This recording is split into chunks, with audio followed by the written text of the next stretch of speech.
Assalamualaikum warahmatullahi wabarakatuh. Baik, di sini perkenalkan nama saya Sri Asriani dengan NIM 7650153. Di sini saya akan menjelaskan tentang bab 8 di mana fase pemrograman. Yang pertama, pendahuluan. Pemrograman adalah merupakan bagian yang paling mudah. Itulah yang kita sangat kenal sebagai tipe-tipe teknik pada kenyataannya.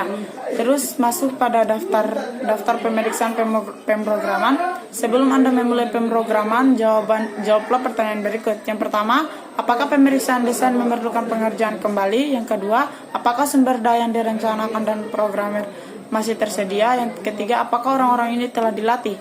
Terus, apakah lingkungan pemrograman cukup baik? Terus langsung kita masuk langkah-langkah pemrograman. Deprogramming. Yang pertama itu langkah pertama, rencana penggabungan. Langkah kedua, mendesain modul.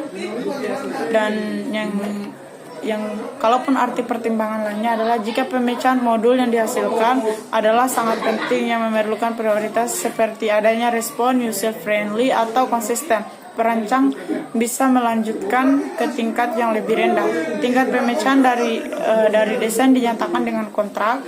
Jika programmer tidak mengetahui pada waktu desain pengetahuan programmer, tingkat menengah dapat diasumsikan dan desain dapat diambil alih oleh programmer tingkat menengah yang dapat mengatasinya. Terus langkah ketiga, telusuri desain modul. Langkah keempat, rencana bagaimana menguji modul, plan how to the modul. Langkah kelima, kode setiap modul. Terus langkah keenam, menguji modul. Modul seharusnya diuji dalam 2 tahap, yaitu tahap pertama disebut pengujian white box, dan yang tahap kedua itu pengujian atau black box. Langkah ketujuh, menguji level terendah dari integrasi, test the lowest level of integration.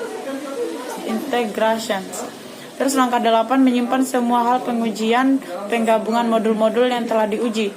Terus langkah 9, memulai dokumentasi user dan tuntutan pemakaian user guide. Lalu maintenance guide akan berisi spesifikasi desain, listing program, dan penjelasan bagaimana menghubungkan dan menguji sebelumnya.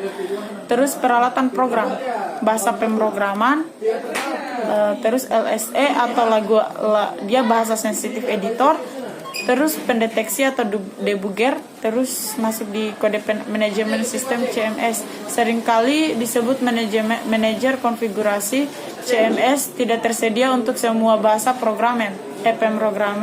CMS adalah perpustakaan yang memiliki sendiri semua sumbernya. CMS menerbitkan orang-orang yang melakukan update dan memastikan tidak terjadi konflik jika 2 orang mengupdate modul yang sama pada saat yang bersamaan. Terus masuk pada modul manajemen sistem MMS. Test Manager TM. TM digunakan untuk menguji sebuah modul secara otomatis. Untuk menggunakan TM, Anda harus mendefinisikan serangkaian penguji terhadap modul. TM akan menjalankan pengujian dan memberitahukan programmer jika hasilnya berbeda dengan yang diharapkan. Hak cipta atau copyright. Lanjut kita masuk pada kesimpulan dari fase pemrograman.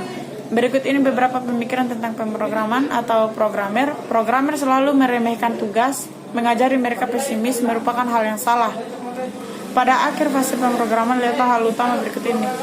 Desain modul sudah dijalankan atau diselesaikan, program-program individual sudah selesai dikodekan, diuji, dan diselesaikan oleh pemimpin proyek. Susunan dari penggabungan telah ditentukan, ditulis dalam rencana pengujian sistem.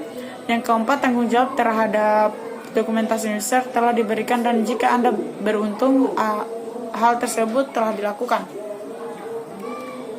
Baik, itulah penjelasan saya tentang bab 8. Lebih dan kurangnya mohon dimaafkan. Saya akhir dengan ucapan wabillahi taufiq wal hidayah. Assalamualaikum warahmatullahi wabarakatuh.